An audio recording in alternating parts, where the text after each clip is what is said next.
We got to talk about the missed opportunity in David Gordon Green's Halloween trilogy. Grab you a snack and a beverage, and let's get into it.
What's up, I Like Scary? We are back. I hope you're all having an awesome day. I'm having an awesome day. It feels great to be a horror fan.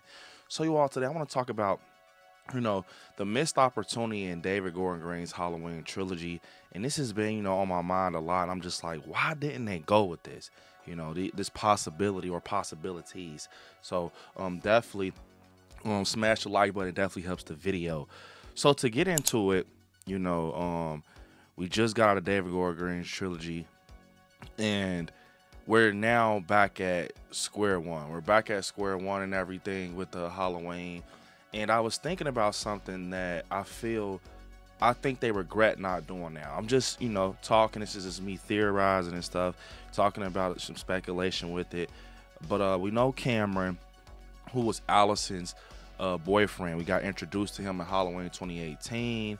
And they end up having this situation where in the book, I want to say the girl that, Cameron gets caught kissing in the Halloween part, her name is Kim, and Allison sees her and Cameron, she kind of trips out. I think it would have been a missed opportunity to have basically this happen. Now, when you kind of push through and everything, you see this situation happen, and Allison, she's upset, and Cameron, he just left there looking dumb. He gets caught kissing Kim and everything, and they kind of break up. And I was thinking, what if that was Corey? What if instead of Cameron, that was Corey? We all talked about this before. I'm just saying, it could have been a perfect opportunity for something. And the reason it makes sense is because I kind of thought a little deeper about it. If you think about it, 2018 and Kills is in the same night. It's just two different films. So that's why in Kills, we kick up with Cameron walking the gate. And he's like, fuck. And he sees Officer Hawkins. What if Kills would have kicked up with Cameron bumping into Michael? What if, I know right there, he was I want to say Michael was in the house with the firefighters, but even if you kind of would have switched the scenes around a little bit, kind of waited off Sean Hawkins survived after Michael actually gets out of the firefighter's house, we could have, because it's all in the same area, that in Haddonfield, we could have seen him bump into Cameron on his way to Sandra's house. You know what I'm saying? And you know how in Halloween Ends, Corey, got choked out by Michael, and all that situation happened with now, the darkness is over Corey. And I think that what if that would have happened in Kills, right? He catches him somewhere. It'd have to be a cave or nothing like that. Could have been anywhere. And now, Corey, he's dark or whatever. And we still are continuing through Halloween Kills. Allison's in the hospital, the mob, Judy Greer and everything. And you remember how he was like, we wanted to go help, kill Michael with Tommy Doyle, and all of that situation, dialogue, that could have still been present, but kind of had Cameron Corey a little bit more spotty through Halloween Kills, kind of having moments where he's like blacking out, and Corey's, or Cameron is talking to Allison, but he's kind of blacking out. Like, Allison's like, you hear me? Like he's so traumatized off that, and it would have just been something so small of building up could have been such a great move for Halloween Ends, and maybe he's tripping out and stuff like that, and even and Halloween Kills, once they get to the house, still have him survive through that. You remember they're in there and he kills Lonnie, Michael kills Lonnie, and he chokes Cameron, stab him. Now, if in this case, if he's Corey or whatever, you could still have him somehow, get injured, a lot. But he survives. Karen still dies. You'll have to switch the script a lot, if that makes sense. But it would have worked. It would have been worth it, in my opinion. And Cameron survives, and him and Allison has this moment. They're talking, and then you remember how Halloween Ends. He asks Allison, like, did Michael let you go? And he was basically telling her, like, he kind of bumped into Michael in like a standoffish way. Maybe we got that at the end of Halloween Kills, like, did Michael let you go? Because we seen him get choked. Remember, if this is happening. And then in Halloween Ends, it's almost like a crazy reveal, so we're still following. See how I'm telling you guys this, and we're already invested. We're already invested in this theory. Like, okay, we're following them, so it kicks up. Even with the 4-year time jump, it kicks up. And you can still do that if you want the Jeremy babysitter, murder thing, because it could show us that it's slowly kicking up for him. It's still the same, formula, but it would have just cleared up why are we focusing on this character right now. You know what I'm saying? Because it would have made sense if we were focused on him from 2018 to now, and we just saw him elevate into something dark.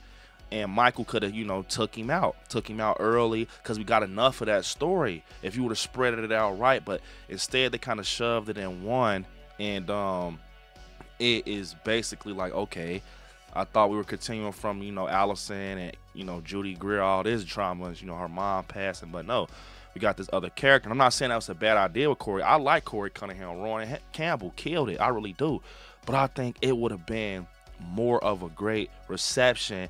They would have got better results if they would have did what I just told you guys, to spread him out through the movie like, Cameron was. There's no point in having two guys Allison talked to. I mean, you could, but it just made sense, that perfect opportunity where he's walking by himself. He's like, he's calling Oscar and just trying to check and see where everyone is. That's the perfect opportunity, because there's no eyeballs on him. And Allison and him, it just makes sense, because now Allison is mad at him. And, and especially if him and Allison was going to get over that situation. I thought when I first seen 2018, I'm like, bro, they're not getting over that shit. Like, he just threw her fucking phone and the cheese or whatever it was. You know what I'm saying? But so just the fact that they got over, you might as well would have did that, because then once she gets her boyfriend back, it could have been like, oh, okay, he's kind of weird now. Like, what's up? Everything's all right. I'm not mad at you anymore, Cameron or Corey. I'm not mad at you anymore. It's all right. And he's like, I'm good.